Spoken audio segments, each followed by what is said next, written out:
अस्सलाम वालेकुम दोस्तों, जैसे कि आप लोगों को बताया था कि जब भी इंशाल्लाह पल आएगा सबसे पहले हमारे चैनल से आप लोगों को जो है ना हम इन्फॉर्म करेंगे कि जी फ़लाँ पल जो है इस्लामाबाद मंडी में पहुंच गया जी। ये आप माशाल्लाह देख सकते हैं जी, हानपुर का जो है ना लोकाट तैयार हो चुके हैं जी, फुल तैयार है जी। ये नहीं कि कच्चा बच्चा है। तो कोई दूसरा डब्बा खोल दीजिए भाई, ताकि उसको ज़रा यकीन हो जाए कि वाकई यार इस वक्त पल तैयार है। और डब्बे का वेट जो है वो तकरीबन ये ले एक मिनट, आपके पास चाकू तो नहीं होगा लेकिन पेन दे दो पेन। हाँ, पेन भी नहीं है। ये चाबी लीजिए, ये ले, चाबी भी सही। कुछ ना कुछ काम कर लेगा। जी जी चल जाएगा। हाँ, चलाना पड़ता है ना।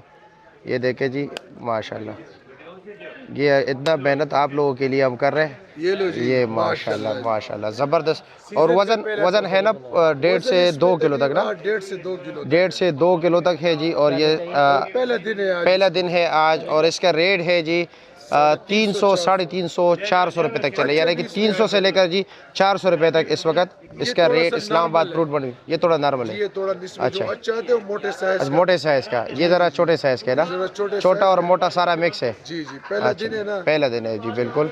इंशाल्लाह आहिस्ता आहिस्ता क्वालिटी और टेस्ट दोनों बेहतर होता जाएगा और रेट भी कम होता जाएगा। जी जी, ठीक हो गया जी, शुक्रिया आपका।